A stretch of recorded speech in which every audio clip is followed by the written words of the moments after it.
व्यासपीठावरील मान्यवर आणि व्यासपीठासमोरील शिक्षिका आणि इथं जमलेल्या छान पांढऱ्या ॲप्रनमधल्या खूप काहीतरी शिकण्याची आस घेऊन आलेल्या आपल्या शिरवळ वेटरनरी कॉलेजमधल्या या तुम्ही विद्यार्थिनी. खरं तर हे पोस्ट लंच सेशन आहे, त्यामुळं थोडंसं जेवण छान झालेलं असणार आहे आणि निश्चितच एक विषय आपला असा आहे की एक थोडंसं मनावर किंवा कपाळावर आठ्या उमटू शकतात की काय हे आम्हाला हे माहीत नाही का, किंवा किती वेळा आम्ही हे ऐकायचं. अगदी शाळेपासून आम्ही हे ऐकतोय आणि आता वेटरनरी कॉलेजला आल्यानंतर सुद्धा आम्ही हेच ऐकायचं का, हा कुठेतरी मनात प्रश्न निर्माण होण्याची शक्यता आहे. पण मी तुम्हाला खात्री देते की एक तासभर आपण छान गप्पा मारायच्या आहेत, तुम्ही कुणीही बोर होणार नाही आणि तुमच्या मनात जे काही प्रश्न निर्माण होत आहेत ते तुम्ही त्याच वेळेला किंवा नंतर आपलं लेक्चर झाल्यानंतर नक्कीच विचारू शकता. अगदी असं समोरासमोर विचारायचं नसेल तर एखादी चिठ्ठीवर प्रश्न लिहून जरी तुम्ही पाठवलात तुमच्या टीचर्सकडे तरी सुद्धा चालू शकेल. आपल्याला आयुष्यामध्ये अनेक चॅलेंजेसला सामोरं जावं लागतं. अनेक प्रश्न हे आपल्या समोर निर्माण होतात आणि हे प्रश्न निर्माण होताना सगळ्यात महत्त्वाचं काय आहे तर आपलं लाईफस्टाईल हे अतिशय हेल्दी असणं हे खूप गरजेचं आहे. हेल्दी लिव्हिंग असेल तरच आपण आपल्या पुढे येणारे प्रश्न हे चांगल्या पद्धतीनं सोडवू शकू असं मला वाटतं. आणि हे प्रश्न जर चांगल्या पद्धतीनं सोडवायचे असतील, हेल्दी लाईफस्टाईल ठेवायची असेल तर सगळ्यात प्रथम सुरुवात ही बॅलन्स डाएट ह्याच्यामुळं सुरुवात होते. हे थोडंसं हेडिंगला मला माफ करा, एक लिपी वेगळी झालेली आहे त्याच्यामुळं पण हे बॅलन्स डाएट आपण म्हणूया. तर बॅलन्स डाएट जर असेल तर आपण पहिलं एक आधारस्तंभ कुठलाही पिलर उभं राहायचं असेल, इमारत जर उभी राहायची असेल तर त्याला आधारस्तंभ त्याचे चांगले असायला हवेत आणि बॅलन्स डाएट असेल तरच आपण आपली इमारत, आपल्या आयुष्याची इमारत ही चांगल्या प्रकारे उभं राहू शकू असं मला वाटतं. त्यामुळं आहार हा आपला बॅलन्स्ड असायला हवा. आता तुम्ही मला असं वाटतं की सगळ्याजणी हॉस्टेलवर राहता, त्यामुळं मी असं काहीतरी भला मोठं आहार असा असावा असा असावा असं सांगितल्यावर निश्चितच तुमच्या मनामध्ये प्रश्नचिन्ह निर्माण होऊ शकतात. पण जसं हॉस्टेलचं मेसचं जे जेवण असेल ते तुम्ही घ्या, पण त्याचबरोबर काय सुधारणा करू शकता. कारण माझ्याकडे या मुली अशा हॉस्टेलमध्ये राहणाऱ्या किंवा बाहेर IT मध्ये काम करणाऱ्या अशा मुली ह्या नेहमी येतात आणि मग त्यांचा आहार कसा बदलवायचा किंवा काय त्याच्यामध्ये आपण सुधारणा करू शकतो. आपल्याकडे जे रिसोर्सेस आहेत ते वापरून आपण काय त्याच्यामध्ये आपल्या आहारामध्ये सुधारणा करू शकतो हा आपण विचार करायचा आहे. हॉस्टेलचं जेवण, मेसचं जेवण तर तुम्ही जेवणारच आहात, मग त्याच्यामध्ये आणखीन पौष्टिकता आणण्यासाठी तुम्ही काय करू शकता तर दूध तुम्ही घेऊ शकता. सकाळी संध्याकाळी एक कपभर तरी दूध हे प्रत्येकीनं घ्यायला हवं. आता मला माहित नाही इथं तुम्हाला हॉट प्लेट किंवा हे ठेवायला परवानगी आहे का नाही मला माहित नाही हॉस्टेलमध्ये. जर परवानगी असेल तर तुम्ही एक दुधाची पिशवी घेऊन ते सकाळी 1 कपभर संध्याकाळी 1 कप असं दूध घेऊ शकता. अगदी मी म्हणते समजा परवानगी नाही, दूध पावडर ही आणून 1 चमचाभर मिल्क पावडर ही घेऊन संध्याकाळी 1 चमचा 2 चमचे मिल्क पावडर घेतलं तर ते प्रोटीनची गरज ही बऱ्यापैकी आपली साध्य होऊ शकते. ड्रायफ्रुट्स आणून ठेवा रूमवर, ते रात्री झोपताना भिजत घाला किंवा नाही लक्षात राहिलं काही हरकत नाही, सकाळी उठल्यावर 1-2-3 वेगवेगळे मिक्स ड्रायफ्रुट्स आता सगळीकडे मिळतात किंवा मग वेगवेगळे ड्रायफ्रुट्स जरी खाल्लेत तरी चालेल, पण ड्रायफ्रुट्स तर तुम्ही नक्कीच खाऊ शकता. मार्केट इथून मला वाटतं जवळच आहे त्यामुळे तुम्ही फ्रुट्स आणून ठेवू शकता, हे फ्रुट्स तुम्ही खाऊ शकता. तर अशा प्रकारे काकडी, टोमॅटो, गाजर हे पदार्थ आणून ठेवू शकता की जे तुम्हाला काही कुकिंगची गरज नाहीये आणि त्या पद्धतीनं ते घेऊ शकता. जेव्हा तुम्ही बाहेरचं खाणार आहात तेव्हा सुद्धा तुमचा दृष्टिकोन असा असायला हवा की जेणेकरून ते पौष्टिक असेल. त्यामुळं उकडलेलं अंड किंवा या पद्धतीनं थोडंसं विचार करून की आता ह्या आपल्या वयामध्ये आपल्याला कशाची गरज आहे, प्रोटीन्स आणि आयर्न आणि कॅल्शियम ह्या घटकांची आपल्याला जास्त गरज आहे. आणि आता तुम्हाला सगळ्यांना खूप चॅलेंजेसला सामोरं जावं लागतं. आत्ताच मी सरांशी बोलत होते आणि सरांनी बोलताना सांगितलं की लार्ज ॲनिमल्सचे ऑपरेशन्स सुद्धा तुम्ही अगदी छान पद्धतीनं करता आता लार्ज ॲनिमल्सला हँडल करणं इतकं सोपं नाही आहे आणि त्यामुळे तुम्हाला ताकद ही असलीच पाहिजे. ऑपरेशन हा एक वेगळा मुद्दा आहे, पण त्या लार्ज ॲनिमलला हँडल करून त्यांना इंजेक्शन देणं असेल, सलाईन लावणं असेल किंवा ऑपरेशन करणं असेल, या सगळ्या गोष्टी जर तुम्हाला हँडल करायच्या असतील आणि पुढे जाऊन जर फील्डमध्ये काम करायचं असेल तर निश्चितच आपल्याला आपली स्ट्रेंथ ही चांगलीच ठेवणं हे गरजेचं आहे. आणि त्यासाठी प्रोटीन्स, विटॅमिन्स, आयर्न, कॅल्शियम हे घटक आपल्याला आपल्या आहारामध्ये चांगले असणं गरजेचं आहे. त्यामुळे तुम्ही हॉस्टेलमध्ये जेव्हा येता घरून किंवा आई एखादा खाऊ पाठवेल तर तेव्हा आवर्जून सांगा की मला कुठले चिप्स किंवा तळलेले पदार्थ नको, त्याऐवजी काय आणाल? नाचणीचा लाडू आणा, गूळ शेंगदाण्याचा लाडू आणा, की जेणेकरून ते पुढचे 15 दिवस तुम्ही त्या लाडू एक जर खाल्लात तर तो निश्चितच तुम्हाला पौष्टिक ठरू शकतो. आपल्या रूममध्ये भाजलेले शेंगदाणे, फुटाणे हे भरून ठेवा, म्हणजे तुमची जी प्रोटीन्सची गरज आहे ती ह्या पदार्थांमधून निश्चित पूर्ण होऊ शकते. तर अशा पद्धतीने थोडंसं आपण जर दृष्टिकोन ठेवलात तर प्रोटीन्स, आयर्न आपल्याला कशामधून मिळतं? गुळाचा खडा आपण एखादा खाऊ शकतोच. त्यामुळं हे पदार्थ तुम्ही सफरचंदामधून चांगलं मिळतं. मनुका, बेदाणे, आणि ह्याला काहीच तुम्हाला करायची काहीच गरज नाही. त्यामुळे मनुका, बेदाणे, सफरचंद, गूळ या पदार्थांमधून आयर्नची गरज भागणार आहे. नाचणीचा लाडू जर तुम्ही एखादा खाल्लात तर त्यामधून किंवा दुधामधून आपली कॅल्शियमची गरज भागणार आहे.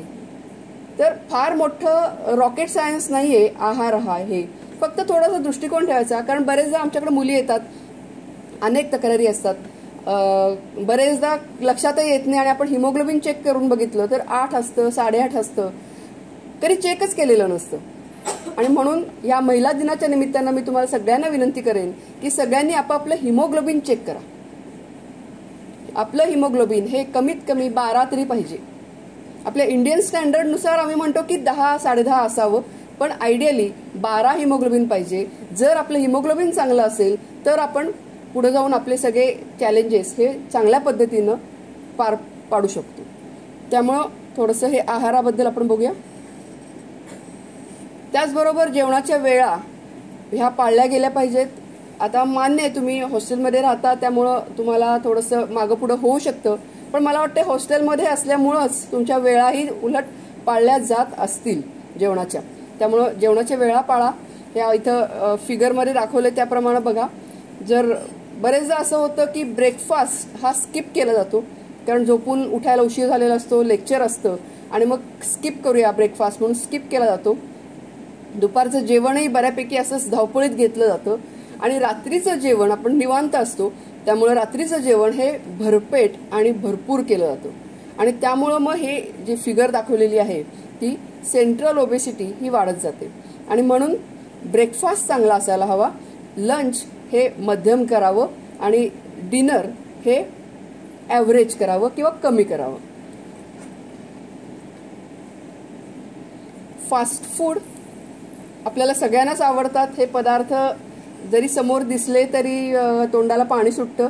आणि आपलं शिरवळला तर भरपूर खाण्याचे हॉटेल्स आणि आउटलेट्स आहेत. श्रीराम वडापाव आम्ही येता जाता मध्ये मध्ये टेस्ट करत असतो. तर हे सगळे पदार्थ खूप टेम्पटिंग आहेत. आपण हॉस्टेलमध्ये राहतो त्यामुळे मेसचं खाऊन खाऊन कंटाळलेला असतो आणि एखादं चेंज किंवा पार्टी म्हटलं की हे पदार्थ आपण नक्कीच खातो. कधीतरी महिन्यातनं एकदा खायला काही हरकत नाहीये. अदरवाईज हे पदार्थामध्ये काहीही न्यूट्रिशन नाही, उलट ह्याच्यामुळे फॅट वाढणार, वजन वाढणार आणि इतर अनेक प्रॉब्लेम्स हे वाढू शकतात. त्यामुळे हे पदार्थ महिन्यातनं एखाद्या वेळेस खायला हरकत नाही.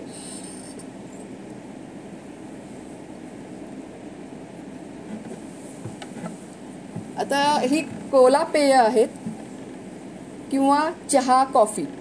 1 कप कॉफीमध्ये 150 मिलीग्रॅम कॅफीन असतं. 1 कप चहामध्ये 30 मिलीग्रॅम कॅफीन असतं आणि 1 कप कोला पेयामध्ये 33 मिलीग्रॅम कॅफीन असतं. आता विचार करा, आपण दिवसभरामध्ये किती वेळा चहा पितो आणि किती वेळा कॉफी पितो, तेवढं कॅफीन हे आपल्या शरीरामध्ये जात असतं. आणि जितकं कॅफीन हे शरीरामध्ये जास्त प्रमाणात जाईल, कारण कॅफीनचा रोल काय आहे? Initial stimulation followed by depression. त्यामुळे बघा, आपण अभ्यासाला बसायचं असेल, एक कप कॉफी पिलं की आपल्याला खूप फ्रेश आणि ताजंतवानं वाटतं की नाही, कारण कॅफिनचा तो रोलच आहे. पण त्याच्यानंतर फॉलोड बाय डिप्रेशन हेही लक्षात ठेवा. आणि त्यामुळं चहा, कॉफी किंवा कोला पेय ह्या सगळ्यांवर आपण ह्या सगळ्यांचं मर्यादित प्रमाणातच सेवन केलं पाहिजे. जास्त प्रमाणात ह्या पदार्थांचं सेवन करू नये. डाएटचे एक खूप फॅड निघालेलं आहे आजकाल. झिरो फिगर, कतरिना कैफ सारखी किंवा ह्या ज्या झिरो फिगर आपण म्हणतो त्याचं एक फॅड निघालेलं आहे. आणि त्यामुळं बरेचदा मुली काय करतात की जेवण स्किप करतात. जेवण नाही करायचं का, तर मी डाएटवर आहे. पण मग काय होतं, भूक अनावर होते आणि मग जेवण स्किप करतो, पण आपण एक वडापाव खातो. खूप भूक लागलेली असते, आपल्याला काय वाटतं की एक वडापाव तर खाल्लाय, पण तुम्ही जे जेवण घेणार आहे ताट भरून, त्या जेवणाच्या कॅलरीजपेक्षा वडापावच्या कॅलरीज ह्या जास्त आहेत. आणि म्हणून इथे एक थोडंसं दिलेलं आहे की साधारण आपण जर बटाटा हा उकडून खाल्ला तर त्याच्यातून 87 कॅलरीज मिळतात, 87 कॅलरीज मिळतात. पण तोच जर तळून खाल्ला, म्हणजे चिप्स खाल्ले, आपण वेफर्स खाल्ले, तर त्याच्या दुप्पट एवढे कॅलरीज हे उकडलेल्या बटाट्यापेक्षा दुप्पट कॅलरीज हे तळलेल्या बटाट्यामधून जातात. आपल्या लक्षातही येत नाही, आपण कधीतरी भूक लागल्यानंतर चिप्स घेतो आणि ते चिप्स खातो, त्याला दुप्पट कॅलरीज आपल्या शरीरामध्ये गेलेले असतात. आणि म्हणून थोडंसं डाएट करताना पोट भरणं आणि कॅलरीज आपल्या आहारामध्ये किती जातात याचा विचार करणं हे गरजेचं आहे. आहाराबद्दल आपण बघितलं, त्याचबरोबर व्यायाम हा सुद्धा तितकाच महत्त्वाचा आहे. कुठल्याही मुलींचं साधारण असं होतं की मुलगी वयात आली की मग तिचा व्यायाम हा बंदच होतो. मग कुठलाही व्यायाम करा तुम्ही, पण घाम येईल असा व्यायाम करा. दोरीच्या उड्या असतील, पळायला जाणं असेल, जॉगिंग असेल, किंवा तुमचे कॉलेजमधले वेगवेगळे गेम्स असतील, पण व्यायाम हा प्रत्येकीला करणं हे गरजेचं आहे. आणि एक अर्धा ते पाऊण तास व्यायाम हा करा. 45 मिनिटं आठवड्यातून 5 दिवस एवढा व्यायाम खरं तर मला असं वाटतं की काही अशक्य नाहीये, पण प्रत्येकीनं करणं हे गरजेचं आहे. आता आपण आपल्या थोड्याशा विषयाकडे येऊया. फिमेल रिप्रोडक्टिव्ह सिस्टीम ही तुम्ही अगदी मला असं वाटतं 7वी-8वी पासून सायन्समध्ये शिकला असाल तर हे जे चित्र दिसतंय ही डायग्रॅम ही फिमेल रिप्रोडक्टिव्ह सिस्टीमची डायग्रॅम आहे. युटरस, फॅलोपियन ट्यूब्स, वरती दिसते ते फंडस. या फॅलोपियन ट्यूब्सला फिमरिया असतात, म्हणजे असे हातासारखे बोटासारखे स्ट्रक्चर असतं. ह्या युटरसला जो खालचा पार्ट आहे त्याला सर्विक्स म्हटलं जातं, वरचा पार्ट आहे तो सगळा बॉडी आहे, आणि त्याच्या खाली आहे ते व्हजायना आहे. तर ही फिमेल रिप्रोडक्टिव्ह सिस्टीम आहे. मला असं वाटतं हे सगळ्यांना तुम्हाला माहिती असणारच आहे. आता जेव्हा मेन्स्ट्रुएशन म्हणजेच मासिक पाळी म्हणजेच MC म्हणजेच सामान्य भाषेमध्ये प्रॉब्लेम, तर मी नेहमी माझ्या भाषणामध्ये सांगते की मासिक पाळीला प्रॉब्लेम कधीही म्हणू नका, कारण जर पिरियड आले नाहीत तर खरा प्रॉब्लेम सुरू होतो. त्यामुळे पिरियड येतात ही एकतर खरं आनंदाची गोष्ट आहे. आणि तुम्हाला माहिती असेल किंवा नसेल मला माहित नाही, पूर्वीच्या काळामध्ये हत्तीवरून साखर वाटायची मुलगी वयात आल्यानंतर. म्हणजे झाशीच्या राणीच्या पुस्तकांमध्ये हा उल्लेख आहे की तिची मासिक पाळी सुरू झाल्यानंतर हत्तीवरून साखर वाटली जायची. म्हणजे बघा किती मोठ्या प्रमाणात हा उत्सव साजरा व्हायचा. आणि त्याच्यानंतरच्या काळात आता थोडंसं ह्या विषयांना टॅबू आला की नाही बोलायचं, विचारायचं नाही, किंवा ह्या विषयावर फारसं उघडपणे बोललं जात नाही. आत्ता सुद्धा बघा हा विषय सुरू होणार म्हणल्यावर सगळे जेंट्स लोक बाहेर निघून गेले. पण मला असं वाटतं की हा कुठलाही लपवण्याचा किंवा घाबरण्याचा हा विषयच नाहीये. हा सगळ्यांना माहिती असायला हवा. मुलींबरोबर, महिलांबरोबर, अगदी पुरुषांना सुद्धा हा विषय तेवढाच माहिती असणं गरजेचं आहे. आणि त्यामुळं हा प्रॉब्लेम नाही. त्यामुळे ही एक मेन्स्ट्रुअल सायकल आहे की जी 28 दिवसांनी रिपीट होते. दर 28 दिवसांनी ही सायकल रिपीट होते हे तुम्हाला सगळ्यांना माहिती आहे.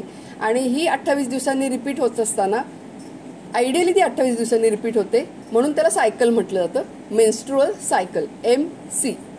हा एक अतिशय योग्य शब्द आहे, किंवा पिरियड म्हणा, कारण ती दर पिरियडिकली येतो तो, म्हणून पिरियड. पण प्रॉब्लेम, अडचण हे शब्द अतिशय चुकीचे आहेत. त्यामुळे इथून पुढे कुणीही ह्याला प्रॉब्लेम, अडचण, कारण एक नकारात्मक दृष्टीने आपण त्याकडे पाहतो की हा प्रॉब्लेम आहे, म्हणजे काय नकारात्मक गोष्ट आहे. पण आहे का नकारात्मक गोष्ट? नाहीये. आता तुम्ही सगळ्या प्रोफेशनल कॉलेजला शिकता आहात, त्यामुळे तुम्हाला नक्कीच हे माहिती आहे की ही अजिबातच नकारात्मक गोष्ट नाही. उलट येत नसेल वेळेवर तर आया आमच्याकडे घेऊन येतात मुलींना, आणि 10वी झाली तरी अजून पिरियड सुरू झाला नाही, हा मोठा प्रॉब्लेम त्यांच्या दृष्टीनं असतो. त्यामुळे हा प्रॉब्लेम नाही. आता ही एक सायकल आहे, 28 दिवसांची सायकल आहे, पण ती कधीच 28 दिवसांची नसते. कधी 35 दिवसांनी येते, कधी 30 दिवसांनी येते, कधी 32 दिवसांनी येते, कधी 21 दिवसांनी सुद्धा येईल. आणि यामध्ये बरेचदा काही गैरसमज असतात. आमच्याकडे आता मुलींना घेऊन येतात, तर कमी ब्लिडिंग होत असेल तर आया घाबरतात की अंगावर जर जात नाहीये आणि अशुद्ध रक्त अंगात साठेल आणि मग तिला त्रास होईल, म्हणून त्या घेऊन येतात. आणि याच्या उलट जर जास्त ब्लिडिंग होत असेल तर त्या घरी बसतात की अशुद्ध रक्त जातंय, जाऊ दे. तर हा एक गैरसमज आहे. जर ब्लिडिंग जास्त होत असेल तर तुम्ही ताबडतोब डॉक्टरांना जाऊन त्यांच्यावर उपचार करून घेणं हे गरजेचं आहे. मी म्हणेन कमी जात असेल एक वेळ तर घाबरू नका, डॉक्टरांना दाखवून घ्या, पण त्यासाठी घाबरण्याची गरज नाहीये. कमी जात असेल तरी सुद्धा तो पिरियडच असतो, ती पाळीच असते. जास्त जात असेल तर मात्र डॉक्टरांच्याकडे जाऊन तपासून घेणं हे गरजेचं आहे. आता जास्त जातं हे कसं ओळखायचं? साधारण आता तुम्हाला सगळ्यांना हे माहिती आहे की जास्त जाते का कमी जाते का नॉर्मल आहे. पण रफली जर दिवसभरामध्ये 3 ते 4 पॅडपेक्षा जास्त लागत असतील किंवा क्लॉट्स जात असतील तर ते ब्लिडिंग जास्त आहे, आणि ते तुम्ही डॉक्टरांच्याकडे जाऊन तपासून करून घेणं हे गरजेचं आहे. आता हे बदल का होतात? तर हार्मोनल चेंजेस शरीरामध्ये होत असतात आणि त्याच्यामुळं एक्सटर्नली आपल्याला पिरियड आलेला दिसतो. आता काय बदल होतात? तर ते या ग्राफमध्ये दिसतंय बघा, खाली दिलेले ते डेज दिलेले आहेत, 0 to 28 डेज, आणि वरती आहे ते हार्मोन कॉन्सन्ट्रेशन आहे. आता हे कसं बदलत जातं बघा.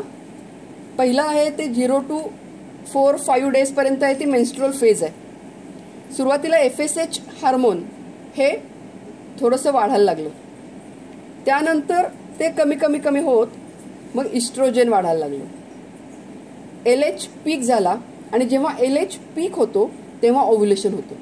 म्हणजे आयडियली जेव्हा 28 दिवसांची सायकल आहे तेव्हा 14व्या दिवशी ओव्ह्युलेशन होणार आहे, आणि मग LH हळूहळू कमी होत जातं आणि प्रोजेस्ट्रॉन वाढायला लागतं.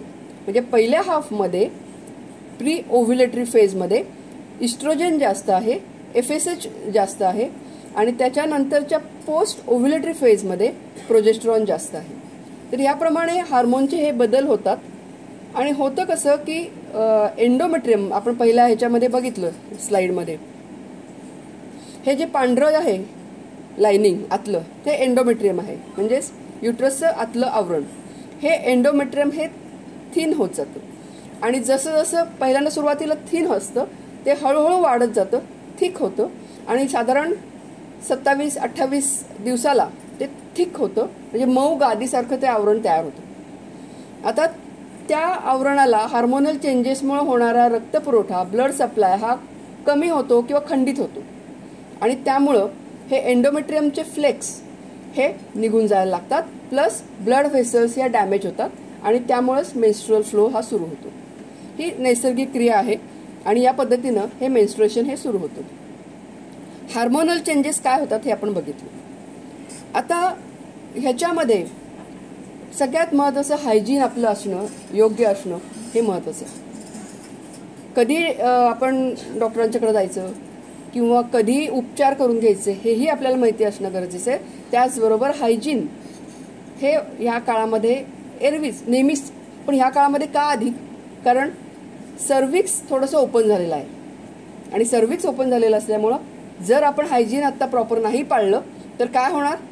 जे काही ऑर्गॅनिझम्स आहेत ते डायरेक्ट युट्रसपर्यंत जाऊ शकतात, आणि आपली रिप्रोडक्टिव्ह सिस्टीमलाच इन्फेक्शन डायरेक्ट होऊ शकतं, आणि मग नंतर PID सारखे आजार हे होऊ शकतात. आणि म्हणून हायजीन प्रॉपर असणं गरजेचं आहे. होममेड शक्यतो आता मला नाही वाटत कुणी वापरत असेल. जर वापरत असाल तर ते प्रॉपरली वॉश करून सन ड्राय केले पाहिजेत, आणि नाहीतर मग सॅनिटरी नॅपकिन्स वापरावेत. आणि आता हे मेन्स्ट्रुअल कप आलेले आहेत, हेही वापरायला इझी आहेत.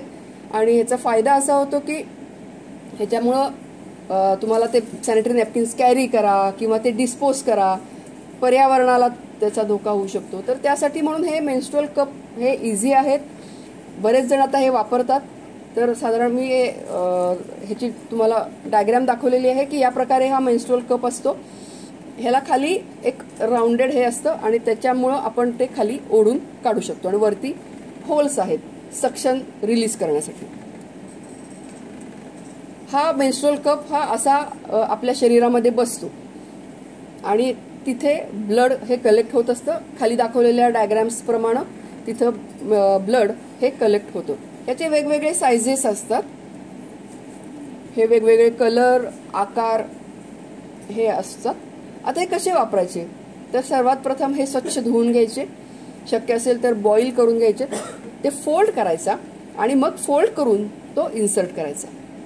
इन्सर्ट केल्यानंतर असं पॉप असा आवाज येतो, याचा अर्थ तो नीट बसलेला आहे. अगदी जर तुम्ही पहिल्यांदा वापरणार असाल तर मी असं सजेस्ट करेन की ह्याच्याबरोबर तुम्ही एखादं सॅनिटरी नॅपकिन वापरा, म्हणजे मग ते सॉईल वगैरे होणार नाही जोपर्यंत तुम्हाला त्याची सवय होत नाही तोपर्यंत. एकदा त्याची सवय झाल्यानंतर तुम्हाला सॅनिटरी नॅपकिन त्याच्याबरोबर वापरण्याची गरज नाही. ते साधारण एक 3-4 तास 5 तास तुमचा कसा फ्लो आहे त्याच्याप्रमाणे ते चालू शकतात. ते रिमूव्ह करताना मगाशी आपण दाखवलं होतं तसं त्या बल्बला पकडून ते बाहेर काढायचे, त्यानंतर ते वॉश करायचे आणि पुन्हा तुम्ही ते रियूज करू शकता. म्हणजे तुमच्याकडे 1 किंवा 2 मेन्स्ट्रुअल कप असेल तरी सुद्धा तुम्हाला ते चालू शकतं. आता पीसीओडी किंवा पीसीओएस म्हणजे काय, पॉलिसिस्टिक ओव्हेरियन सिंड्रोम. पीसीओडी म्हणजे डिसीज, आणि आता ऍक्च्युली टर्मिनॉलॉजी अशी झालेली आहे की तो डिसीज नाहीच आहे, म्हणजे तो आजार नाहीये, तो एक सिंड्रोम कॉम्प्लेक्स आहे. म्हणजे अनेक लक्षणं दिसतात असा तो एक प्रकार आहे. त्यामुळं बरेचदा पीसीओडी ह्या शब्दांनी, हा शब्द तर सगळ्यांना आता माहिती झालेला आहे. फक्त पीसीओडी म्हणलं की घाबरून जातात मुली की मला पीसीओडी तर नाही ना.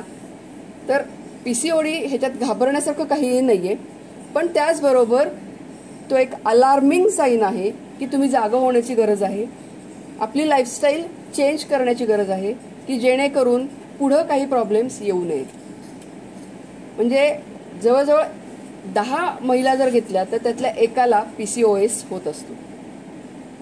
आणि मग ह्याच्यामध्ये काय होतं की पुढं अनेक आजार सुद्धा त्याच्यामुळे होऊ शकतात. काय काय त्याच्यामध्ये होतं, तर आता जे आपण पिरियड्स बघितले, MC बघितलं, तर ते साधारण आपण काय बघितलं 28 दिवसांनी किंवा 1 महिन्यानी ती रिपीट होणार आहे. पण ही तशी येत नाही. कधी 2 महिन्यांनी येईल, कधी 2.5 महिन्यांनी येईल, कधी कधी गोळ्या घेतल्याशिवाय येतच नाही. मग 2-2, 3-3, 4-4 महिने सुद्धा पिरियड येत नाहीत किंवा खूप लवकर लवकर येतं. तर या पद्धतीनं इरेग्युलर पिरियड्स होतात पीसीओएस मध्ये.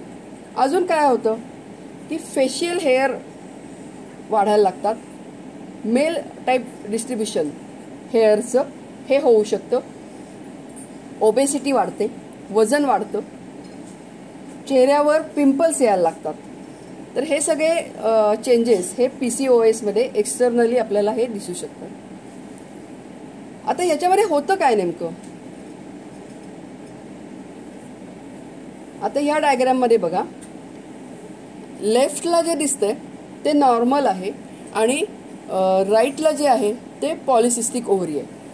आता तुम्ही लेफ्टला बघू शकत असाल तर त्याच्यामध्ये फॉलिकल्स हे खाली बघा, खाली सुरुवातीला छोटे छोटे फॉलिकल्स आहेत. हे छोटे प्रिमॉर्डियल फॉलिकल्स हे मोठे होतात आणि ते प्रायमरी फॉलिकल्स होतात.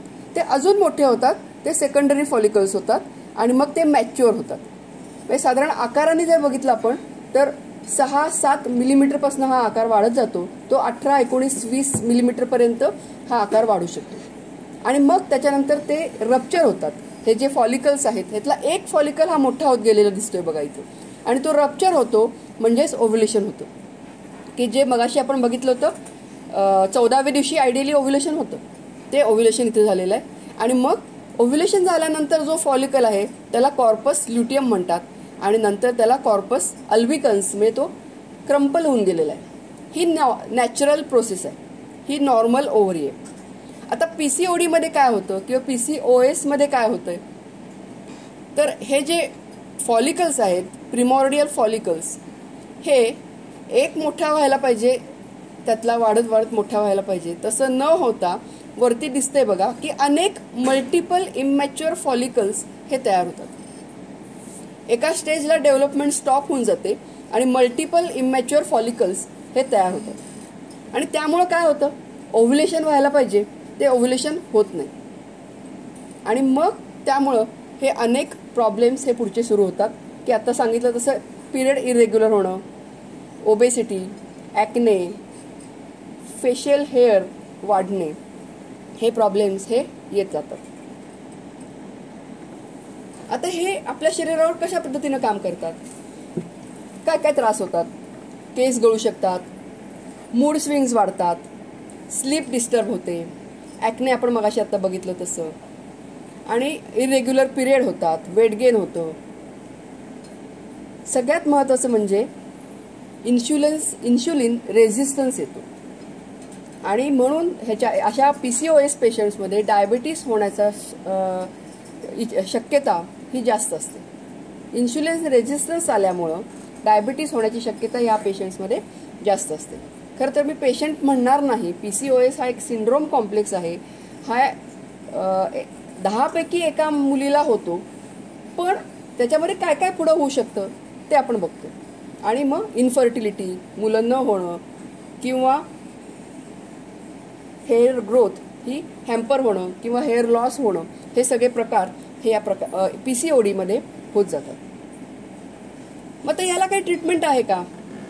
आमच्याकडं मुली येतात ते इरेग्युलर पिरियड म्हणूनच बरेचदा येतात किंवा खूप जास्त त्रास होतोय म्हणून येतात. मग तर ह्याला उपचार काय आहे? तर ह्याला सगळ्यात महत्त्वाचा उपचार म्हणजे लाईफस्टाईल मॉडिफिकेशन. म्हणजे तुम्ही खाणं तुमचं आहे ते हेल्दी असलं पाहिजे. ऑइली फूड हे पूर्णपणे अवॉइड केलं पाहिजे. बॅलन्स डाएट आपण मगाशी जो बघितला त्या पद्धतीनं आहार घेतला गेला पाहिजे. व्यायाम केला पाहिजे. वजन कमी केलं पाहिजे. आपल्या आहारामध्ये गोड पदार्थ पूर्ण टाळले पाहिजेत. ब्लड शुगर कंट्रोलमध्ये असली पाहिजे आणि रात्रीची जागरणं बंद केली पाहिजेत. स्ट्रेस, अँझायटी हे कमी केलं पाहिजे. आणि मग हे तुमच्या हातात आहे, हे तुम्ही करायचं आहे. आणि मग त्यानंतरची जी ट्रीटमेंट लागेल ती आम्ही देणार आहे. पण आम्ही नेहमी हेच सांगतो की फक्त आम्ही औषधं गोळ्या दिल्या आणि तुम्ही घेतल्या आणि हे बरं झालं असं हे प्रकार नाहीच आहे. सर्दी ताप खोकला झाला, तुम्ही आमच्याकडे आलात, आम्ही औषधं दिली, तुम्हाला बरं वाटलं, 5 दिवसात बरं वाटतं, तसा हा प्रकार नाही. हा जर तुम्ही तुमची लाईफस्टाईल चेंज केली नाही तर आम्ही कितीही गोळ्या दिल्या तरी त्याचा फारसा फरक पडत नाही. आणि म्हणून सगळ्यात महत्त्वाचं काय आहे तर लाईफस्टाईल मॉडिफिकेशन. आणि ह्याच्यामध्ये आता इथं जसं दाखवलंय तसं हेल्दी तुम्ही आहार तुमचा ठेवणं गरजेचं आहे. व्यायाम करणं गरजेचं आहे. रात्रीचे जागरणं बंद करा आणि मग जे डॉक्टर्स देतील त्याप्रमाणे उपचार. मग त्यामध्ये फायटो इस्ट्रोजेनिक सप्लिमेंट्स डॉक्टर देऊ शकतील किंवा हार्मोन रेग्युलेटिंग सप्लिमेंट्स असतात किंवा हर्बल इतर काही सप्लिमेंट्स देतात. अगदी पर्टिक्युलर ट्रीटमेंट असेल तर मग हार्मोन ट्रीटमेंट कधी कधी लागते. अँटी अँड्रोजन ट्रीटमेंट कधी कधी लागते. अँटी डायबेटिक ड्रग्स द्यावे लागतात. ते या प्रकारे ट्रीटमेंट हे डॉक्टर देऊ शकतात. आता आपण आतापर्यंत हे बघितलं, थोडक्यात बघतोय आपण कारण आपल्याला थोडंसं वेळ कमी आहे. नेमकं आम्हाला जर आमची लाईफस्टाईल बदलायची म्हणजे नेमकं काय करायचं, कारण हे तर सगळेजणच सांगतात की हेल्दी लाईफस्टाईल ठेवा, म्हणजे नेमकं काय करायचं. विचार करा. Take care of your brain. Vitamin D कुठून मिळतो आणि आम्ही कसं बाहेर पडतो. बरोबर. चेहरा स्कार्फ बांधून आम्ही बाहेर पडतो, कारण आम्हाला फक्त आमच्या स्किनची काळजी असते, पण आपल्या शरीराची आपली काळजी आहे का? आणि मग त्यामुळे व्हिटॅमिन डी डेफिशियन्सी येते आणि मग त्याचे सप्लिमेंट्स आपल्याला आहारातून गोळ्यांद्वारे घ्यावे लागतात, की जे नैसर्गिक रित्या उपलब्ध आहे ते आपण टाळतो. कारण बाहेर पडताना आम्ही कायम स्कार्फ बांधूनच बाहेर पडतो आणि मग आम्हाला जे नैसर्गिकरित्या व्हिटॅमिन डी मिळणार आहे ते न मिळता आम्हाला सप्लिमेंटच्या रूपात घ्यावं लागतं. त्यामुळं जे जे नैसर्गिकरित्या उपलब्ध आहे ते ॲक्सेप्ट करा. मोकळ्या हवेत फिरायला जावा, नेचरमध्ये फिरायला जावा, की जेणेकरून तुमचा ताणसुद्धा कमी होईल. लिमिटिंग स्क्रीन ह्याच्याबद्दल मी आता काय बोलावं, म्हणजे आम्हाला काय काय प्रकारचे ताण असतात. आता तुम्ही सगळ्याजणी हॉस्टेलमध्ये राहताय, पहिला ताण कुठून सुरू झाला? आई वडिलांना सोडून यायचं, हॉस्टेलमध्ये राहायचं. आता मला माहित नाही हा ताण आहे का आनंद आहे, पण आमच्या वेळी तर आम्हाला दुःख होतं की आई वडिलांना सोडून होमसिक वाटायचं आम्हाला. आता माहित नाही, एखाद्यावेळेस जल्लोषही असू शकतो की चला एकदाचं हे करू नको ते करू नको, ह्या ताणातनं तरी मुक्तता झाली, हॉस्टेलमध्ये राहायला मिळते. पण आपण धरूया की हा एक ताण असू शकतो. हॉस्टेलमध्ये राहायचंय, पहिल्यांदाच बाहेर राहतोय, सगळी कामं आपली आपण करायची आहेत, हा एक ताण आलाय.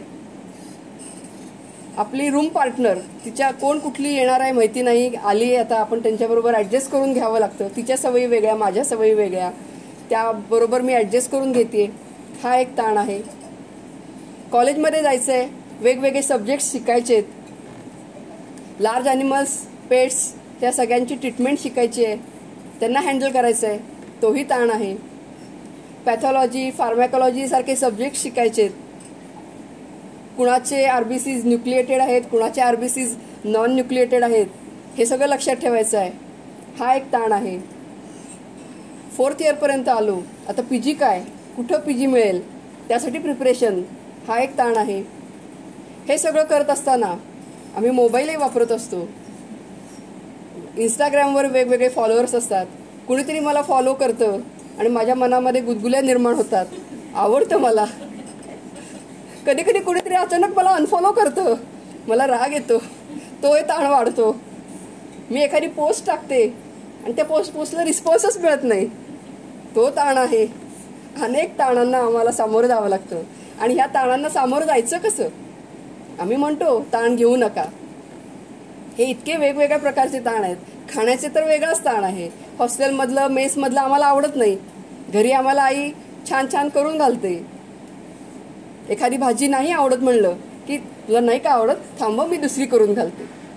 म्हणजे मी हॉस्टेलला राहायला गेल्यानंतर पहिल्यांदा आम्ही घरी जाणार होतो आणि एका मैत्रिणीच्या आईनं विचारलं की, राणी नाव होतं तिचं, तिनं का राणी काय का करू तो ते येतेस, तुला काय आवडतंय सांग बरं, ते मी करून ठेवते. ती म्हणली आई गवताची भाजी जरी करून घातलीस तरी मला आवडेल. म्हणजे इतकं आम्हाला ते वेगवेगळ्या प्रकारच्या भाज्या खाऊन कंटाळा आलेला असतो, म्हणजे तो एक ताण आम्हाला असतो. हे असे असंख्य ताणांना आम्हाला सामोरं जात आमची हेल्थ आम्हाला चांगली ठेवायची. आणि त्याच्यानंतर तुम्ही बाहेर पडाल तरी आत्ता तुम्ही प्रोटेक्टिव्ह एन्व्हायरमेंटमध्ये आहात, टीचर्सच्या मार्गदर्शनाखाली आहात, पण जेव्हा तुम्ही बाहेर पडाल त्यावेळेला आणखीन वेगळे वेगळे ताण हे निर्माण व्हायला लागतात. मग तो प्रॅक्टिसमधला ताण असेल, फील्डमध्ये जाऊन तुम्हाला प्रॅक्टिस करावी लागेल, तिथं सगळेजण तुमच्यावर वॉच ठेवून तुम्ही कशी ट्रीटमेंट करताय हे बघत असतील, किंवा तुम्ही एखाद्या फार्मास्युटिकल कंपनीमध्ये जॉब घ्याल, तिथं तुम्हाला वेगवेगळ्या प्रकारचे ताण हे निर्माण होतील. आणि ह्या सगळ्या ताणांना आम्हाला जर सामोरं जायचं असेल तर त्यासाठी मी आता सुरुवातीला म्हणलं तसं आपली लाईफस्टाईल हे अतिशय चांगली असणं गरजेचं आहे.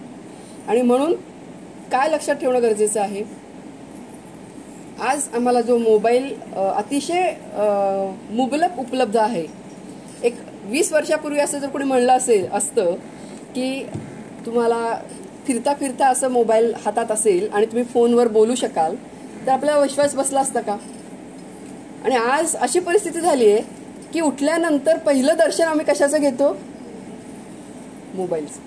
की काय मेसेजेस वगैरे आले नाहीत ना, एक 5 मिनिट तो वाजला नाही तर आम्हाला कसतरी व्हायला लागतं की काय, मला कुठलाच मेसेज कसा नाही आला. इतकं आम्ही त्याच्यामध्ये त्याच्या आहारी गेलोय असं म्हणायला काही हरकत नाही. म्हणजे एक गमतीचं उदाहरण सांगते. नवरा बायको दोघं जण फिरायला गेलेले असतात नेचरमध्ये. आम्ही सांगतो ना नेचरमध्ये फिरायला जा. तसं नवरा काही येत नसतो, पण कसं बसं बायको ओढून नेते की जरा फिरायला चला, जाऊया आपण फिरायला, म्हणून दोघं जण फिरायला जातात. दमून एका ठिकाणी बसतात आणि बायको म्हणते काय सुंदर दृश्य आहे बघा हो, पण नवऱ्याचं काही लक्षच नसतं. ती 2-3 वेळा त्याला हलवते, बघा मोबाईल लांब ठेवा आणि बघा जरा समोर, त्याचं काही लक्ष नसतं. तर ती काय करते, फोटो काढते आणि तो त्याला व्हॉट्सअपवर पाठवतो.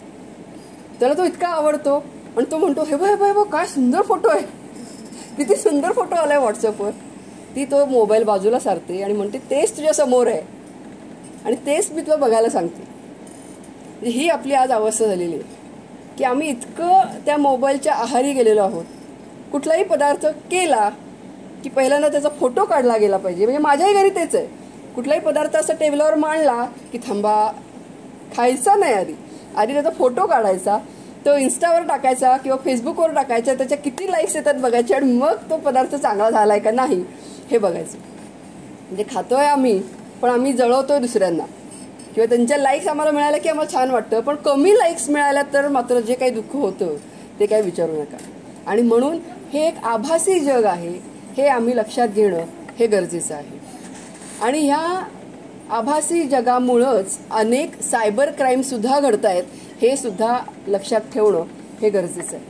आणि आज अनेक फोटो, आम्ही इकडं गेलो, आम्ही तिकडं गेलो, हे अनेक फोटो आम्ही पोस्ट करतो. आमच्या हेही लक्षात येत नाही की त्या फोटोंचा दुरुपयोग होऊ शकतो. आम्ही इकडं गेलोय तिकडं गेलोय हे सांगता सांगता घरी चोरी होती, हेही आम्हाला लक्षात येत नाही. आणि म्हणून ह्या आभासी जगापासून आपण सावध राहणं हे गरजेचं आहे. जेवढा उपयोगी आहे तेवढा मोबाईल जरूर वापरावा, पण आपण त्याच्या आहारी न जाता स्क्रीन टाईम हा निश्चितच कमी करा. त्या रात्रीची झोप लवकर न घेण्याचं एक महत्त्वाचं कारण म्हणजे स्क्रीन टाईम. कारण रात्री आम्ही लवकर झोपूच शकत नाही, कारण आम्हाला अनेक लोकांशी, अनेक जणांशी चॅट करायचं असतं, काही पोस्ट टाकायचे असतात, कुणाचे पोस्ट आलेले आहेत ते बघायचं असतं. आणि हे सगळं बघून आम्हाला वाटतं की आम्ही किती दुःखी आहे. ते खरं आमच्या दुःखाचं कारण तेच आहे का, तर अमुक माझी मैत्रीण इकडे फिरायला गेली आणि मी गेलेच नाही, मग मला दुःख होतं. मग भले मी छान आनंदात असते त्यावेळेला, पण तिचे फोटो बघून मला दुःख होतं, कारण ती गेलेली असते आणि मी गेलेली नाहीये. आणि म्हणून ह्या आभासी जगातून बाहेर पडा. ती ते फोटो टाकत असेल पण ती आनंदी असेल असं नाही, हे लक्षात घ्या. आणि म्हणून आपला स्क्रीन टाईम हा निश्चितच कमी करा. नेचरमध्ये फिरायला जावा. पॉझिटिव्ह सेल्फ टॉक हे अतिशय महत्त्वाचं आहे. सतत स्वतःशी पॉझिटिव्ह बोला. म्हणजे आपला सगळ्यात महत्त्वाचा दुश्मन कोण असेल, मी स्वतः. कारण एखादी गोष्ट मला सांगितली की हे कर, तर पहिलं माझ्या मनात काय होतं निर्माण, मला जमेल का, मला येईल का, हे पहिला प्रश्न माझ्यामध्ये निर्माण होतो आणि मीच मला स्वतःला खाली खेचते, मागं खेचते. एक गोष्ट सांगते. एक फर्स्ट इयर वेटरनरी, आपल्या शिरवळ वेटरनरी कॉलेजला शिकणारी एक फर्स्ट इयरची मुलगी, की जी अगदी नाजूक, बारीक, 40-45 किलो वजनाची मुलगी. तिचं नाव होतं सीमा. आणि एक 4th इयरला शिकणारी मुलगी की जी बऱ्यापैकी खात्यापित्या घरची असावी अशी, की जी 70 किलोची होती आणि तिचं नाव सीमा. पहिलीचं नाव सीमा आणि 4th इयरमध्ये शिकणारीचं नाव रमा. या दोघी अगदी घट्ट मैत्रिणी, एकाच गावच्या, एकाच कॉलेजमध्ये शिरवळला शिकायला आल्या. सुट्टी लागली, मे महिन्याची सुट्टी लागली आणि त्या घरी गेल्या. शेजारीच राहत होत्या. घरी गेल्या आणि काही दिवसांनी काहीतरी फंक्शन होतं म्हणून घरातले सगळेजण जाणार होते. यांची परीक्षा होती जवळ आलेली, त्यामुळे ह्या दोघी म्हणल्या की नाही आम्ही घरीच थांबतो, तुम्ही सगळेजण जाऊन या. मग ते घरातले, दोघींचे घरातले, आसपासचेही लोक हे त्या फंक्शनला गेले. घरात दोघीच होत्या. अभ्यास करून कंटाळा आला म्हणून दोघींनी ठरवलं की आपण काहीतरी गेम्स खेळूया. त्या काय मोबाईल खेळणाऱ्यातल्या नव्हत्या, शिरवळ कॉलेजच्या होत्या ना, त्यामुळे त्यांनी काय ठरवलं, आपल्याला थोडासा व्यायाम पण व्हायला पाहिजे, आपण फ्लाइंग डिस्क खेळूया. म्हणून मग त्यांनी फ्लाइंग डिस्क खेळायचं ठरवलं.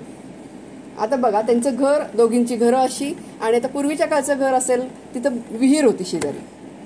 आणि ते फ्लाइंग डिस्कनी खेळता खेळता काय झालं, सीमा आणि रमा, सीमा आहे फर्स्ट इयरची, रमा आहे 4th इयरची, डिस्क टाकली आणि ती पकडता पकडता जी 4th इयरची रमा, तिचा पाय घसरला आणि ती विहिरीत पडली. विहीर खोल होती, पाणी होतं भरपूर, आणि हिला काही पोहता येत नाही रमाला. आता ही रमा 4th इयरची, 70 kg वजन. सीमा घाबरली, घनिष्ठ मैत्रीण, आणि पडली पाण्यामध्ये. आता काय करायचं, आधी तिने आरडाओरडा केला, वाचवा वाचवा, हेल्प हेल्प, पण कोणीच नाही आजूबाजूला, कारण सगळेजण कार्यक्रमाला गेलेले होते. ह्या दोघीच होत्या घरामध्ये. आजूबाजूला बघितलं, कुणीही नाही. म्हणल्यावर तिनं कशाचाही विचार केला नाही. तिथे कासरा पडलेला होता, तो कासरा खाली सोडला आणि तिला सांगितलं वाकून की तू हा पकड दोर, मी तुला वर ओढते. त्या पद्धतीनं तिनं तो खाली टाकला आणि मग तिला ओढून घेतलं, आणि अशा पद्धतीनं रमाचा जीव सीमानी वाचवला. आता बघा, गोष्ट इथंच संपत नाही. दोघी पूर्ण भिजलेल्या, जी पाण्यात पडली होती रमा, ती पाण्याने भिजलेली होती, आणि ही सीमा, ही 40 किलो वजनाची, ही हिला उचलून उचलून घामाने भिजलेली होती आणि भीतीनं भिजलेली होती. दोघीही भिजलेल्या होत्या, आणि अशातच नेमके दोन्ही घरचे लोक परत आले. आता ह्या अशा घाबरलेल्या अवस्थेत, पाणी सगळ्या पाणी पाणी झालेलं अगदी अंगाचं, अशा ह्या दोघी उभ्या होत्या, आणि त्याच वेळेला दोन्ही घरचे लोक आले. दोन्ही घरचे लोक घाबरले, काय झालं नेमकं. तर यांनी सांगितलं की सगळं असं असं झालेलं आहे. कुणाचाही विश्वास बसला नाही. आणि खरंच होतं ते, की ही 70 किलोची, ही 40 किलोची. बरं, काम, ही जी 40 किलोची होती सीमा, कुठलंही काम घरात करणार नाही, कारण वेटरनरी कॉलेजला शिकते ना, हॉस्टेलमध्ये राहते, वेळ कुठे आहे आता कामाला. 11वी 12वी असेच अभ्यासात गेलेले, तांब्यासुद्धा उचलून ठेवायचं नाही. आणि अशी ही 70 किलोच्या मुलीला उचलेल कशी, शक्यच नाही. पाण्यात तर बाहेर काढून कसं शकेल. कुणाचाही विश्वास बसला नाही. त्या घरातले एक बुजुर्ग आजोबा होते, ते बघत होते, सगळे शांत होते. ते म्हणले पुढे येऊन की ह्याच्यात अशक्य काय आहे. बघा, ह्याच्यामध्ये अशक्य काय आहे, कारण जेव्हा रमा पाण्यामध्ये पडली तेव्हा सीमाला, लक्ष देऊन ऐका, रमा पाण्यात पडली तेव्हा सीमाला आजूबाजूला कोणीही नव्हतं की जे तिला सांगू शकेल की तू हे काम करू शकणार नाहीस. इतकं की ती स्वतः सुद्धा. आणि हे सगळ्यात महत्वाचं आहे, कारण ती पाण्यात पडल्यानंतर तिला हा विचार सुद्धा मनात आला नाही की मी काढू शकेन का नाही. नाही, मला त्या मुलीला वाचवायचं आहे, माझ्या मैत्रिणीला वाचवायचं आहे, हा एकच विचार तिच्या डोक्यात होता. आणि त्यामुळं ती हे काम, की जे अशक्य वाटू शकतं, ते ती न करून दाखवली. आणि म्हणून आपल्या मनावर कंट्रोल ठेवणं हे अतिशय गरजेचं आहे. आणि मनावर कंट्रोल ठेवायचं म्हणजे काय आहे, की सतत पॉझिटिव्ह आपल्या मनाला सूचना देणं हे अतिशय गरजेचं आहे. मी हे करू शकेन का, yes, I can do it, I will do it. कुठलीही प्रसंग असो, कुठलीही घटना असो, तो परीक्षा असेल, ट्रीटमेंट असेल, किंवा PG साठीचा अभ्यास असेल, किंवा पुढे जाऊन इतर अनेक जबाबदाऱ्या असतील. हा प्रश्न मी करू शकेन का नाही हा जेव्हा निर्माण होतो, तेव्हा I can do it, I will do it, ही 2च वाक्य म्हणायची. आणि बघा कसं मिरॅकल होतंय. 3 इडियट पिक्चर बघितलंय सगळ्यांनी, बघितलंय ना. काय म्हणतो Aamir Khan, all is well, all is well. का, आपलं काय म्हणलंय त्यांनी, की मन हे अंधारात ठेवा, त्याला सांगू नका की खूप मोठा धोका आहे पुढं. ठीक आहे, सगळं चांगलं चाललंय, ऑल इज वेल. तसं तुम्ही हे मनात ठेवणं आणि त्या दृष्टीनं विचार करणं हे गरजेचं आहे. आणखीन एक गोष्ट सांगते. एक व्यापारी होता, उंटाचा व्यापारी. आता तुम्हाला कधीतरी उंटावर सुद्धा ट्रीटमेंट करावी लागेल. हो, आता आमच्या इथं उंट घेऊन येतात, उंटावर बसतात मुलं, फिरतात, मग त्यांनाही काहीतरी होतच ना, त्यांनाही ट्रीटमेंट करावी लागते. तर तसं हा उंटाचा व्यापारी होता. आणि काय करायचं, व्यापाराला जायचं, जाताना काय त्याकडे 4-5 उंट होते, ते घेऊन जायचे आणि जिथं पाडाव पडेल, मुक्काम असेल तिथं थांबायचं, ते उंट बांधायचे, कासरा असायचं त्याच्याजवळ, आणि मग ते दुसऱ्या दिवशी दुसरं ठिकाण, असं करून ते त्याचा व्यापार चाललेला असायचा. त्याच्याजवळ नेहमी कासरा असायचा. एक दिवस काय झालं की त्याच्याकडे होते उंट 4 आणि त्याच्याकडे कासरे नेमके 3च होते. एक कासरा घ्यायचा तो विसरला. आता त्या मुक्कामाच्या ठिकाणी आल्यावर प्रश्न निर्माण झाला की 3च उंटांसाठी कासरे आहेत, आता 4था उंट निघून गेला तर काय करायचं, केवढा मोठा लॉस होईल. बरं, त्याला बांधायला तर पाहिजेच, नाहीतर मग याला तिथं जागं राहायला पाहिजे, म्हणजे रात्र खराब, तर सकाळी उठून पुन्हा कामं कशी करणार. तो चिंतेत पडला. त्याच वेळा तिथून एक असे बुजुर्ग व्यक्ती चाललेले होते. त्यांनी विचारलं, काय रे बाबा, काय नेमका प्रॉब्लेम आहे तुझा.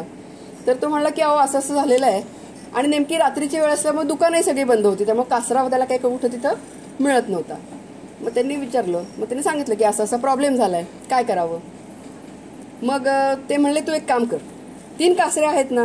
आहेत. मग त्या 3 कासऱ्यांनी 3 उंट बांध. ठीक आहे म्हणले, बांधले. आता 4थ्याचं काय करू. त्यांनी सांगितलं 4था उंटाला पण तसंच तिथं नेऊन ठेव, 3 उंटांच्या शेजारी. आणि कासरा नाहीये तुला, हे तुला माहितीये, उंटाला माहितीये का. उंटाला माहित नाही की ह्याच्याकडे कासरा नाहीये. तू फक्त ऍक्शन कर बांधण्याची आणि निर्धास्त झोप. ह्याचा काय पहिला विश्वास बसत नाही की असं कसं, नुसतं ऍक्शन करायची आणि उंट हलणार नाही, असं कसं. पण काही इलाजही नव्हता, शेवटी ह्यालाही झोप घ्यायचीच होती ना. त्यानं आपलं विश्वास ठेवायचं ठरवलं आणि तसं तो कासऱ्याची ऍक्शन केली बांधण्याची आणि जाऊन झोपला. मध्ये अरे जरा जाग यायची, काय झालं असेल काय झालं असेल, जाऊ दे म्हणतो, विचार नंतर बघू. पहाटे सकाळी उठल्यानंतर पहाटे 5 वाजताच उठून बसतो, काय झालं असेल उंटाचं, गेला तर नसेल. जाऊन बघतो तर काय, खरंच तो 4था उंट सुद्धा जागेवरच बसलेला असतो. त्याला एकदम हायसं वाटतं. मग तो स्वतःचा आवरतो, सगळं नाश्ता वगैरे करतो आणि चला आता जायचं. तसं 3 उंटांचा कासरा सोडतो. 4था उंटाला काही कासराच नसतो. तर मग चला म्हणतो, त्याची नेहमीची खूण असते काहीतरी, हॅक हॅक चला, तसं काहीतरी करतो तो खूण. 3 उंट उठतात, 4था उंट कुठं उठतोय. 4था उंट तसाच बसलेला. पुन्हा ते बुजुर्ग त्याला भेटतात. अहो हा 4था उंट उठेच ना, आता काय करायचं. अरे म्हणले तू कासरा बांधलायस पण सोडलायस कुठं. नाही हो म्हणले, मी बांधलाच नाही. हे तुला माहितीये, ते उंटाला कुठं माहितीये. आता एक काम कर, पुन्हा उलटा कासरा सोडण्याची ऍक्शन कर. त्याप्रमाणे त्यांनी केलं. पुन्हा उलटा हे केला, कासरा सोडला, ऍक्शन केली आणि मग खरंच तो उंट उठला आणि त्याच्याबरोबर चालू लागला. तर आपलं मन सुद्धा असंच आहे. आपल्या मनाला ज्या तुम्ही सूचना द्याल त्याप्रमाणे ते वागणार आहे. तुम्ही जर त्याला सूचना दिल्या, इथं धोका आहे बरं का, इथं धोका आहे बरं का, की त्याला मग ते धोका असेल किंवा नसेल ते धोकाच घेऊन वागणार आहे. पण तुम्ही त्याला सूचना दिल्यात की काही नाही, यू कॅन डू इट, तू करू शकतोस, असं जर सूचना दिल्या तर ते मन काहीही न घाबरता ती गोष्ट करू शकणार आहे. आणि म्हणून आपण आपल्या मनावर नियंत्रण ठेवणं, मनाला जिंकणं हे अतिशय गरजेचं आहे. आणि म्हणून पॉझिटिव्ह सेल्फ टॉक. रात्री झोपताना एक गोष्ट करायची, आपल्याला ज्या गोष्टींची भीती वाटते ना त्या 5 गोष्टी लिहून काढा. मला पॅथॉलॉजीची भीती वाटत असेल, मला फार्मॅकॉलॉजीची भीती वाटत असेल, जेनेटिक्सची भीती वाटत असेल, किंवा मला इंटरव्ह्यूची भीती वाटत असेल, किंवा लार्ज ॲनिमल्सला ऑपरेशन करण्याची भीती वाटत असेल, या 5 गोष्टी लिहून काढा. आणि रात्री झोपताना काय बोलायचं स्वतःशीच, मला फार्मॅकॉलॉजी आवडतं. ते पॉझिटिव्हमध्ये बोलायचं आहे, निगेटिव्हमध्ये नाही बोलायचं. की मला हे भीती वाटते असं निगेटिव्हमध्ये नाही बोलायचं आहे, पॉझिटिव्हमध्ये बोलायचं आहे. माझा सगळ्यात आवडता विषय पॅथॉलॉजी आहे.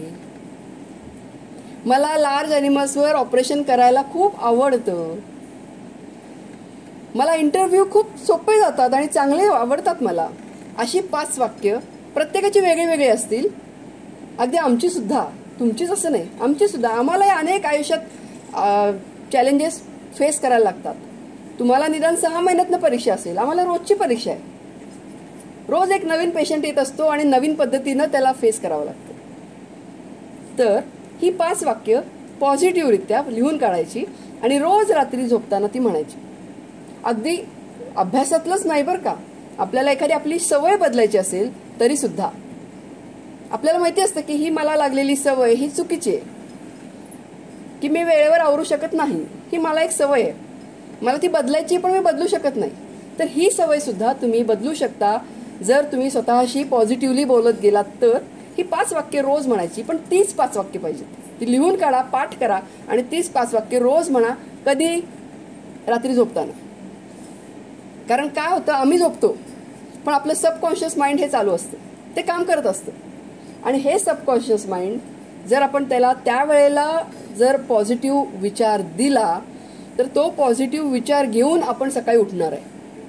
आणि 21 दिवस जर तुम्ही हे केलं तर मी गॅरंटी देते की तुम्ही तुमचं आयुष्य बदलू शकाल पॉझिटिव्हली. पण सातत्य पाहिजे. 21 दिवस सातत्यानं, एखादा दिवस सुद्धा त्याच्यामध्ये खंड नको आणि नकारात्मक वाक्य त्याच्यामध्ये नको. तर या पद्धतीनं निश्चित सगळ्यांनी हा प्रयोग करून बघा.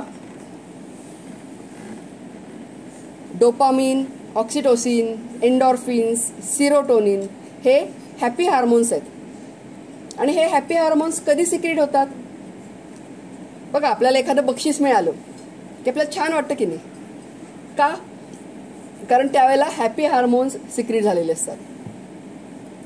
आणि जेव्हा आम्हाला परीक्षेला जायचं आहे, पोटात गोळा येतो, काय होतं तेव्हा? ॲड्रिनालिन सिक्रेट होते. एखादा रिझल्ट लागतो, छान मार्क्स पडलेले आहेत, हॅपी हार्मोन्स. आम्ही व्यायाम करतो, व्यायाम केल्यानंतर सुद्धा बरं का हे हॅपी हार्मोन्स सिक्रेट होतात. आणि म्हणून डोपामिन, ऑक्सिटोसिन, एंडॉर्फिन, सिरोटोनिन हे आपल्या शरीरामध्ये कसे जास्तीत जास्त सिक्रेट होतील हा विचार करा. तिथं सगळे दिलेले आहेत, ह्याच्या काही फार मी डिटेल जाणार नाही आहे. पण जर हे हॅपी हार्मोन्स जर सिक्रेट झाले तर निश्चित आपल्याला आपण आनंदी राहू शकतो, एवढं निश्चित. स्ट्रेस मॅनेजमेंट बरंचसं आपण ह्याच्याबद्दल बोललेलो आहोत. एक्झरसाईज करा, रात्रीची झोप व्यवस्थित घ्या, रोज एक 15 मिनिटं तरी का होईना मेडिटेशन करणं हे गरजेचं आहे. आणि तुम्हाला जे आवडेल ते म्युझिक ऐका. पण म्युझिक ऐकताना पण ना थोडंसं सायलेंट म्युझिक असावं. ते आजकालचे म्युझिक ऐकून आपण शांत होण्याच्या ऐवजी अशांतच होऊ. त्यामुळं म्युझिक ऐकताना सुद्धा सायलेंट म्युझिक ऐका. आणि सगळ्यात महत्त्वाचं टाईम मॅनेजमेंट. वेळेचं नियोजन जर तुम्ही केलं ना तर बराचसा आपला स्ट्रेस हा कमी होतो. मला लेक्चरला किती वाजता जायचं आहे? 9 वाजता जायचं आहे. मग मला ते आम्ही विचार करायला पाहिजे की मी किती वेळात आवरू शकेन आणि किती वेळात आवरून मी वेळेत तिथं तयार होऊन जाऊ शकेन. हा जर विचार करून तुम्ही जर ते नियोजन ठेवलं आणि प्रायोरिटाईज युअर लिस्ट, एक लिस्ट करा, टू डू वर्क. मग मला अभ्यास करताना काय कशाचा अभ्यास करायचा आहे, या पद्धतीनं जर टाइम मॅनेजमेंट केली तर निश्चित आपला ताण हा कमी होऊ शकतो. बॅलन्स डाएट बघितलं आपण तर हे आहे हॅपीनेस डाएट. ह्याच्यामध्ये काय काय अलाउड आहे? लाफ्टर अलाउड आहे, हग्स अलाउड आहेत, किसेस अलाउड आहेत, living each movement as if it were your last on earth. हे अतिशय महत्त्वाचं आहे. अशा पद्धतीनं जगा की हा आपला शेवटचा क्षण असेल. निश्चितच आपण आनंदाने तो क्षण उपभोगू. कारण आम्ही कसं होतं, आम्ही भूतकाळात तरी असतो नाहीतर भविष्यकाळात तरी असतो. आणि म्हणून जर आपल्याला आनंदी जीवन जगायचं असेल तर हा डाएट प्लॅन फॉलो करा. नक्की आपण त्याच्यामध्ये आपला दिवस हा आनंदात घालवू शकू. 1 smile each morning and 1 reflection of gratitude at the end of each day. एक छान स्माइल द्या आणि ग्रॅटिट्यूड ठेवा. ह्याच्यामुळे नक्की आपला दिवस हा आनंदात जाऊ शकेल. आणि काय प्रोहिबिटेड आहे? Complaints, bad mood, resentment, living in the past, surrounding oneself with negative people. आपल्या आजूबाजूला निगेटिव्ह पीपल नाहीत ना, हे बघा आणि जर आपण निगेटिव्ह पीपलच्या सान्निध्यात असू तर ते टाळा. काही काही लोकांची असं सवय असते बघा, उगाचच माझं हातच दुखतोय, माझं पायच दुखतोय, माझं डोकंच दुखतंय, माझा अभ्यासच नाही झाला. एखाद्या व्यक्तीच्या एखाद्या मुलीच्या सहवासात आल्यानंतर हे सगळ्या तक्रारींचा पाढा ऐकला की आपणही निगेटिव्ह एनर्जीमध्ये जातो.